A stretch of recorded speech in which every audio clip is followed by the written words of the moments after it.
Good evening, everybody, and welcome to the King Jordan Radio Show for a special Michael Jackson tribute on the 23rd of June 23rd, 2014. We have some special guests we're going to bring in just 1 second. Just let me get some things out of the way. This show is brought to you by www.jnd.com. A shout out to Luna Joe 67 and all the others that helped in making this show what it is.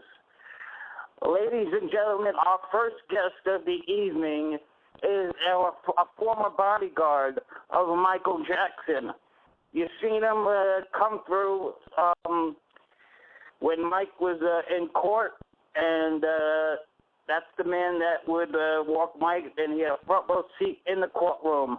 Ladies and gentlemen, please welcome our first guest, Mr. Kerry Anderson.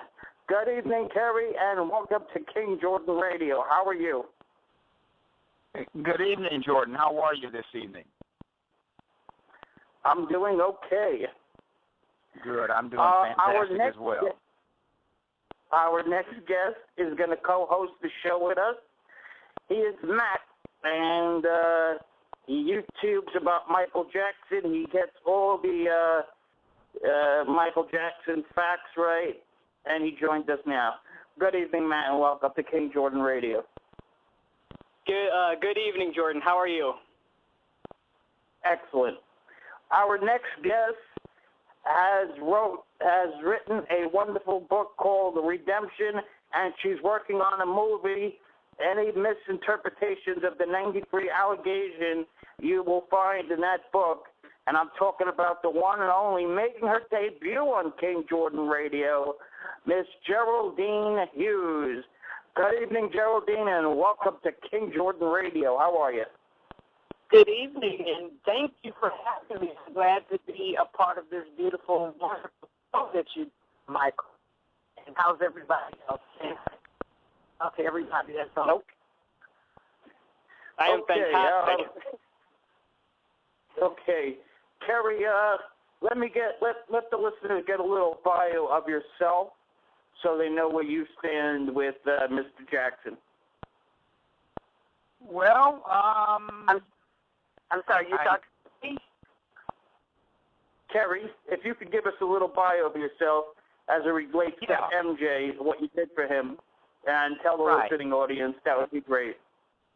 Okay, I was a police officer for Los Angeles Police Department for right at 20 years, and within that I worked a myriad of assignments, gangs, homicide, canine, Metro Division, and I got into when Chief Williams, after the Rodney King incident went down, Chief Williams came in, the first African-American police chief. I was a member of his security detail, and that's why I got my expertise and skill set in executive protection. After that, one thing led to another with as regards to my name getting out there and me meeting members of the Jackson family, and when the need came in for a person with my expertise, Randy called on me, and we had a working relationship, Michael and I lived with him right about 3.5, 4 years at Neverland and in the Middle East and a couple of different other locations, and it was an interesting experience. Absolutely, and we'll get more into that. I also want to introduce Matt. Say hello, Matt. You are my co-host tonight. And just in a sum, Matt, before we get into everything, tell us where you stand with the Wade Robson situation. Oh, boy. The Wade Robson situation is very interesting. I feel that a lot of facts are being overlooked, very obvious facts. I mean, it was stated that, for example, that in order for him to even get his hearing, they have to believe that he didn't know that Michael had an estate until 2011, despite the fact that he worked on the Opus in 2009. Plus, there was talk about him being on MJ1 in early 2011. So Like, that alone means that he shouldn't even get his hearing. Absolutely. Interesting. Now, Geraldine, tell us a little bit about your background and the book. Okay, I was the legal secretary in 1993. I worked with Barry Rothman. Barry Rothman was Evan Chandler's attorney. And while I worked for him, I was an eyewitness to what I call the extortion scheme that they launched against Michael. When Evan first came to my attorney, he didn't come to him about issues of his child being molested. They were plotting to get money from the very beginning. Evan wanted to make another movie. He had already contributed to one movie. He wanted to make another, and he needed $20 million. And I believe I witnessed on the inside, what I witnessed was the extortion. It had absolutely nothing to do with Jordy being molested or anything. It was a scheme that was plotted, that was planned, that was executed. And I just decided, after I did come forward and talk with the investigators early on, I didn't, a lot of people think I came later on. No, I came right as soon as it hit that that's what they were doing, and I knew it was otherwise. But I came forward with that information. But when Michael settled the case, all the information that was collected, it never came out. And I decided in 1997, I decided to write the book. The book that I wrote is called Redemption, The Truth Behind the Michael Jackson Child Molestation Allegation, and it's the untold story about the extortion against Michael Jackson that launched the false allegations. Absolutely. Absolutely, indeed. And let me ask the panel, it's a very big debate. There's two debates. First of all, the estate put out Escape. I want to go to you, Kerry, first on this. What do you feel about the estate bringing out music from Michael Jackson? Good, bad? What's your opinion? In terms of new music, pre-recorded music, I don't understand your question. Right, like Tupac. Oh, I don't. Pre-recorded music.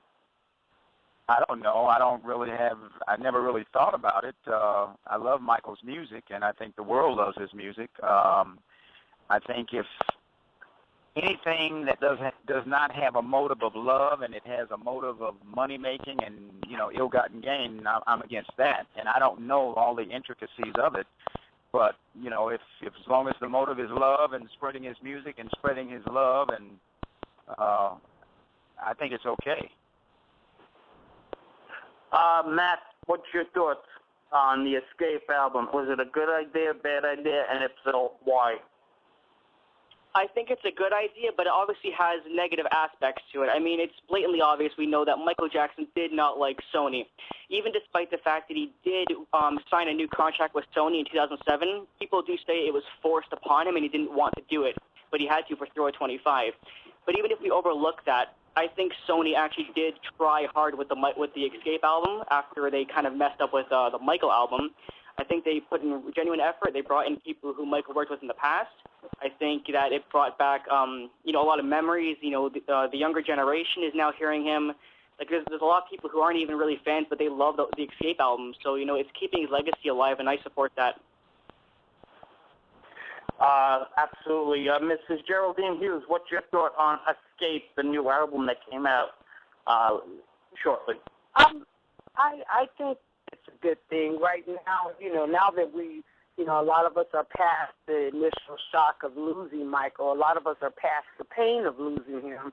And now it's about basically, like was said a few moments ago, we do need to protect his legacy. We have a lot of music that was unused. And I think that, we got, it's about his estate, which, his children are heirs to, and just keeping the legacy of, keeping the life, keeping the magic, keeping the music of Michael Jackson. Is that's the life of him now. And I'm for that. I agree with what was said even about, controversy about Sony. But right now, it's really all about Michael's legacy. It's true. And, despite the fact that people say, oh, Sony wants money, but the thing is, they're a business. That's what it is. They have to make money. They're a business. That's what it really comes down to. Right. Absolutely. Yeah, that's you bring what up the estate is all about, too. The estate is all about making money for his heirs, which are his children. Absolutely. Now, Kerry, you spent a lot of time with Michael Jackson, and since we are in the fifth year, can you kindly share a story to the many listeners out there tonight? Oh, wow. If you have one. There's several stories. I mean, living with someone so closely. When I first met him, it appeared he was so vulnerable, and it appeared that he didn't trust a lot of people, and it kind of made me uncomfortable. But the way his brother spoke up for me, Randy, he was the initial one who, brought me in to Michael. I just knew I had to be just very honest with him and upfront. And I think once we met, we sat down and talked. I met the kids, and Michael and I talked for about 2 hours. And initially it was with myself, Michael, and Randy. And then it was just Michael and I, and it worked out great. We had an amazing relationship. I got to know him as a person, and I think one of the things that helped our relationship is I wasn't all just in awe and awestruck over Michael. I looked at him as a person, a human being, and we talked about our families. He was very inquisitive about, my wife and daughter, and it was a great working relationship. I know that I had an uphill battle, and I just knew with the power of God and what I knew in terms of my skill set that it would work out, and it ultimately did. But as far as individual stories, I mean, there's countless stories from Christmas to practical joking to, so many rumors and stereotypic notions and I even had about Michael just based on listening to the media and all of that, especially when I knew that there was a chance for me having an opportunity to work with him. He was just a normal guy, and he dispelled a lot of things that I had preconceived notions about him. He's crazy about girls, very respectful, very loving, very soft-spoken, very shy, and what a practical joker, But yes, that's what I heard. Oh my God, yeah. Oh he yeah, was a big, Frank. He loves What's that, Frank. Geraldine? Pardon? Oh, that was Okay, me. I I thought you said that Michael loves Frank.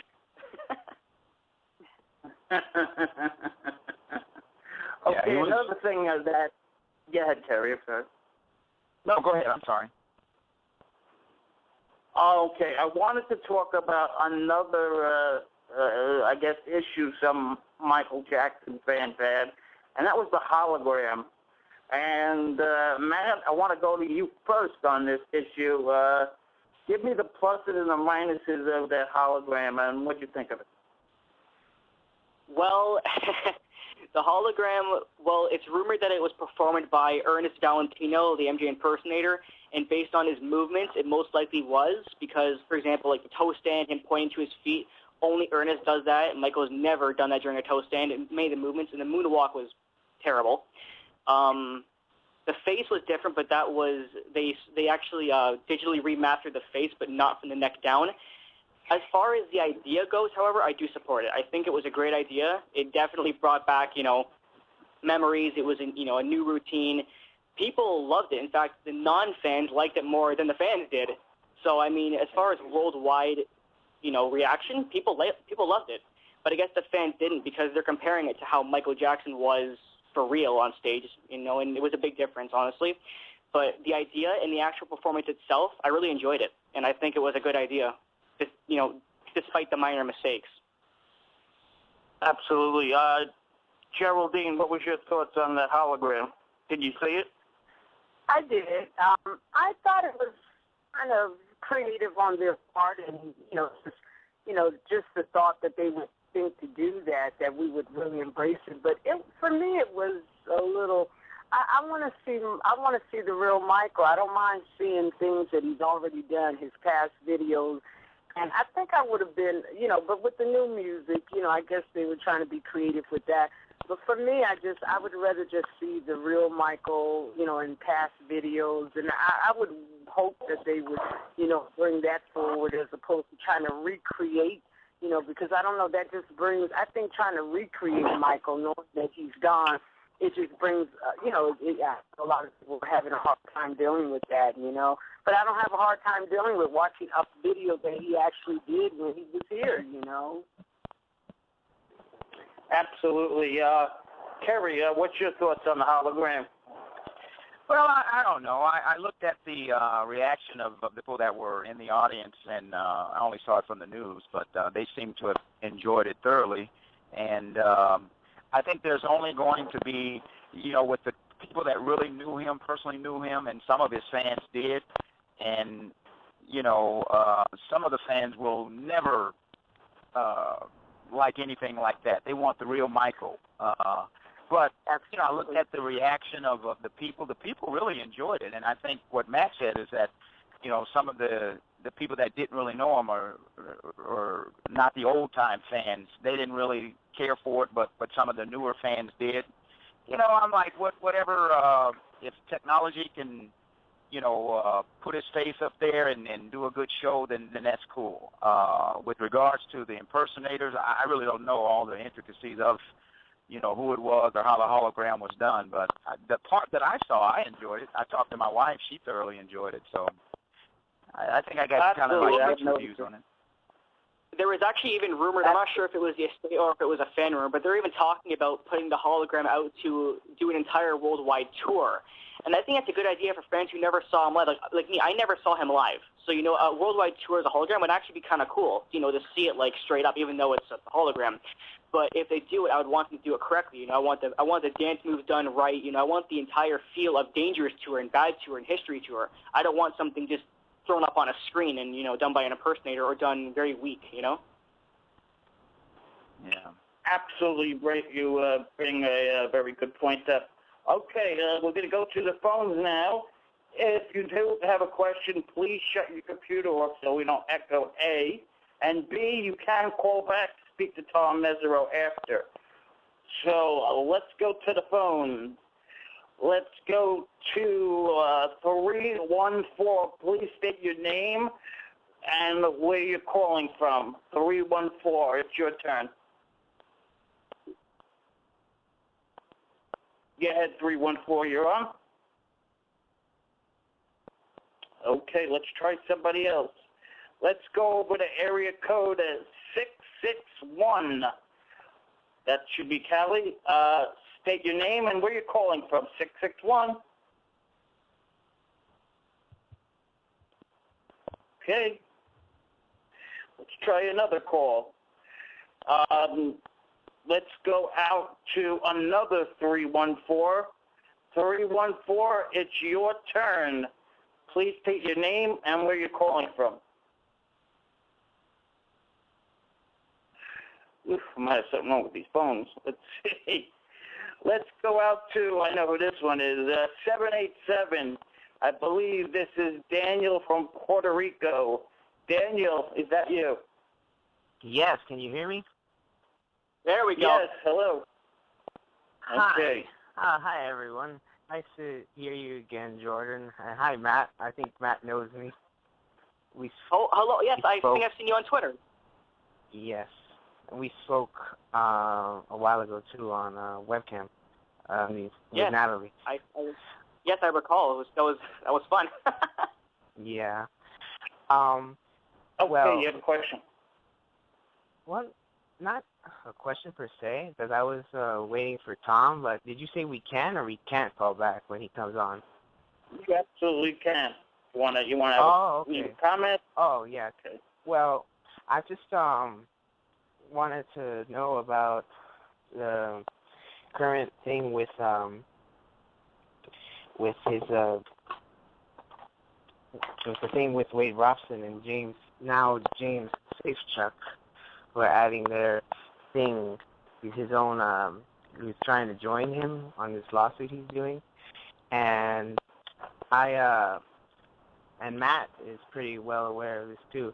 I think the people in the community have done a good job at breaking down what it is they're trying to say. I want to go to Geraldine on that one. Geraldine, did you hear that another accuser came forward by the name James Safechuck? And what's your thoughts? I'm sorry, I couldn't hear you. It sound. I'm having a problem hearing you. Give me the question again. Okay, we have another accuser came forward. Another accuser came forward named Jimmy Safechuck. Did you hear about this? No, I haven't heard about the new accuser, no. But I will. Matt, how about these accusers coming forward all of a sudden. I think right now it's all about money, because if they can, they know that there's a lucrative estate right now, and Michael is not here to defend himself, and they're just coming out of the woodwork now. Why didn't they come forward while he was alive when he could defend himself? Right now they're just taking aim at the estate right now. Absolutely. Okay, Daniel, you're going to call back when Tom comes in? Oh, yes. I'll keep you on hold? Okay, great. Thank you. I do want to also go to the panel and ask the panel where they were when they heard that MJ passed in June 25th, 5 years ago. Let's start with you, Geraldine. Where were you when you got the news? When you got the news of Michael Jackson? I was actually on my way to. I have a homeless ministry down on Skid Row. I was on my way there, and people just started calling me out of nowhere, and I was like, getting ready to go and do this ministry work. So I didn't have any details. I called their publicist, who I knew very well. She was on her way down to the hospital. She didn't have any information, and so she was like, I'm on my way there now, to find out what is going on, because a lot of people in Michael's camp don't believe the hype. They don't believe the media. And then I did get it confirmed while I was down there doing the ministry work, and I finished. I just had to finish. I had to keep focused on what I was doing around. But when I finished around 11 o'clock p.m., I called Joe Jackson. I got, Joe, usually getting him that late is kind of hard, but Joe picked the phone up when I called him, and I just, I heard a voice that I had spoken to Joe many times over the phone. I didn't recognize his voice at that time, because I think for the first time I heard him sounding very grievous, and I just got a chance to just, tell Joe that, offer my condolence to Joe, and and pretty much that's how I found out and what I did when I found out. I just wanted to speak to someone in the family to confirm it, to confirm that the report in the news media was actually accurate. No question about that. How about you, Kerry? Jordan, I was actually in a place called Al-Qut, Iraq, and I was working over on an armed forces base, and I think it was very early in the morning, because I remember maybe 2 or 3 o'clock in the morning when I got the news. I heard it actually on the radio, and I really okay, that's just another rumor, because I had heard that rumor at least 2 or 3 times prior to that, and I just thought that it was people talking. And then I met a friend of mine, came in and asked me. They just asked me. They said, "Kerry, are you okay?" And I said, "Okay, what do you mean, am I okay?" And they said, "Well, didn't you hear that Michael Jackson passed?" I said, "Well, I just heard something like that about 30 minutes ago on the news, but it hadn't been confirmed at the time." And she told me that, well, yeah, it's been confirmed now. CNN is reporting it, and it's been on CNN. It's like, oh, my God. And it really didn't hit me right then because I still was like, no, this is not true. And then the following morning when I, turned the TV on and just got blasted, blown out of the ocean, and yeah, I really felt bad. It really was a grieving time for me as well, and it was terrible. But I was not able to reach out to the family or anything like that to confirm anything because, we're talking several thousand miles away and different time zones and everything, and it was just a terrible time. But that's where I was, in somewhere near Baghdad, Iraq. Oh my. What about you, Matt? My story was actually somewhat similar. I was actually at work, and I'd heard on the radio, like inside the store I was working at the time, they were saying that, Michael was in the hospital and having trouble breathing. And at first I thought the same thing. It was just another tabloid because, This Is It was coming up, and they were just trying to, screw around with them. But at the time, like, a bunch of people were calling me, asking me if I was okay. And I was like, well, this is, they're just making this up. But I had a couple of friends check CNN for me because I usually trust CNN, not like Fox News or something like that. And then when they checked that, they had they verified on CNN that it actually did happen, and I couldn't even work. I was so upset, and I had a friend pick me up. They drove me home, and it was just a terrible day. It actually hit me quite quickly. A lot of fans kind of felt like shocked at first, but I was immediately I just started crying. I bawled my eyes out, and like for a week I was just so torn. I couldn't even believe it. It was definitely unbelievable. Okay, the next thing I want to ask is, I'll start with Geraldine, because I know you worked on the 93 case.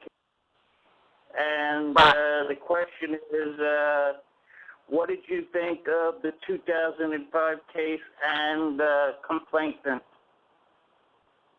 And the what? The last part? I heard and the accuser.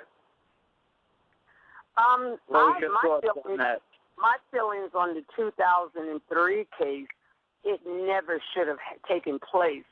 That when we got to the end of that trial, we found out that Tom Sneddon really did not have enough credible evidence to even arrest Michael in the first place. We believe that he just did that to humiliate him and to just, take him through the ringer. He was really trying to, put him away, but the 93 case was a lot more, they were so clever how they planned it. They were skillful in their planning, in their execution, and the 93 case was a little bit more put together, a lot better than the 2003. These were just imbeciles, that were trying to make money, and there was so many loopholes, but it all boiled down to a zealous prosecutor. So in my opinion, 2003, it shouldn't have never taken place. It was a waste of a lot of taxpayers' money. This man obviously had a vendetta against Michael, and his whole thing was to just if he knew in his mind he didn't have the evidence to get a conviction on Michael, he did it just to humiliate him. And I think that, for nothing to have been done about that, I think because a lot of those charges, they were bogus anyway, and I just think that something should have been done about a prosecutor who would bring these charges, unfounded charges, just to harass and maliciously to harass someone. I was actually going to ask, I actually had a question about that. Do you think that Sneddon should be thrown in jail for, falsifying evidence and wasting taxpayer dollars? He should be. I don't know why they're not. I know that Mr. Wagner, he's keeping petitions going. He should be, because Michael wasn't the only one he has done this to. There was a gentleman by the name of Dunlap, Gary Dunlap, who was an attorney, and something was Sneddon went after him, did the same thing, put about 10 charges on him, and he had to go to court and fight it, but he won. Mr. Dunlap won, and he came back and told everybody what he did, that he did the same thing to Michael. You know, there's something wrong when a prosecutor can practice illegal prosecution or, you know, practice law illegally. What he's doing, what he did to Michael was wrong, and he should be held accountable, in my opinion. Absolutely, yeah. Absolutely. Yeah, I think I want you to plug your book before we let you go, because it's a wonderful book. It's Geraldine Hughes' Redemption, and you are working on a movie. Right. So, Redemption. Go ahead and give out the info. We released Redemption in 2003. For those who think that I just came out with this book, we released it in 2003. I have been fighting for Michael's innocence. My whole thing is to tell the truth about what happened. And right now that we've lost Michael, you know, my goal right now is to make sure, just like the world was informed about the lie, we want to make sure that the world knows the truth now. So we're actually in the process of making a movie. We're in pre-production stage where, you know, it's a lot that we still have to do, but we're trying to make the movie of Redemption so that it can go worldwide in everybody's language. But the movie is going to be called Michael Gate. And if you want to purchase, you know, it's going to take, we're looking next year to August 2015 before we'll be able to be close to release. But for those that would like to read the book is available on Amazon.com. I also have, if you go to my Facebook, there's a link that'll take you straight to where you can purchase it. So I encourage everybody to read it because there's information in my book you've never heard. One of the number one questions that people were asking me as I was traveling and promoting it was most people thought Michael was guilty because he settled. And they said, well, if you're innocent, you don't settle. And what people don't know about that settlement is Michael never paid that settlement. That settlement was paid by his insurance company. Not one dime of that money came out of Michael's pocket. And that blows that whole theory, but that blows that whole theory out the water. You know, but the book is full of stuff that you've never heard because you never heard about the extortion. That was the real issue.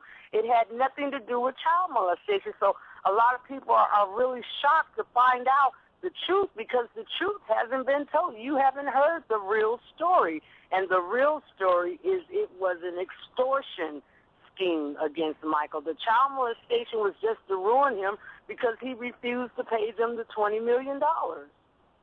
Can I ask one quick question, please? Uh-huh. Go right ahead. I'm curious about your thoughts regarding Jordan Chandler's drawing. Have you ever seen it? The so-called suicide thing?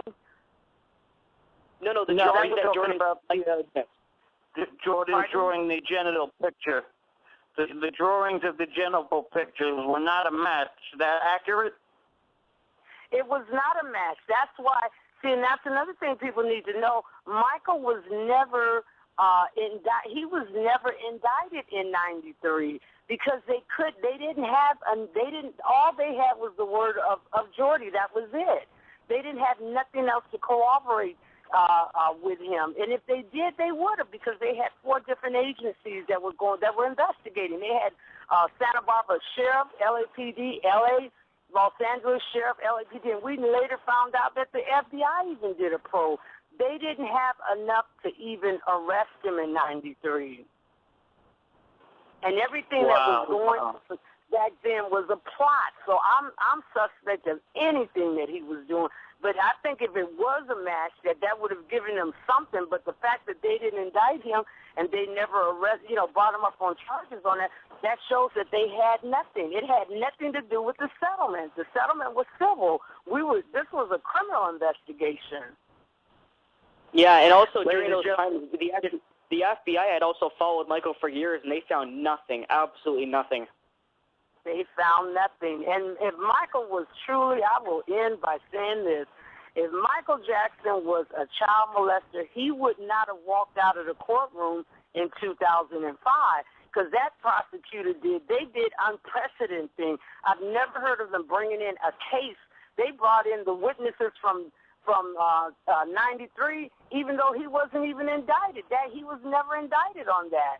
You know, and then it was just, you know, they did stuff with Michael that was unprecedented, had never been done before. The legal profession was in an uprage because when you do things, you establish a precedent. A lot of people were really angry with some of the things that Sneddon actually did, trying to convict Michael that time around, but he still was unsuccessful.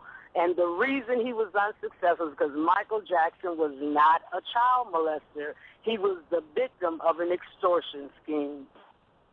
Well, and Matt, you can read all about it. I insist on getting the book.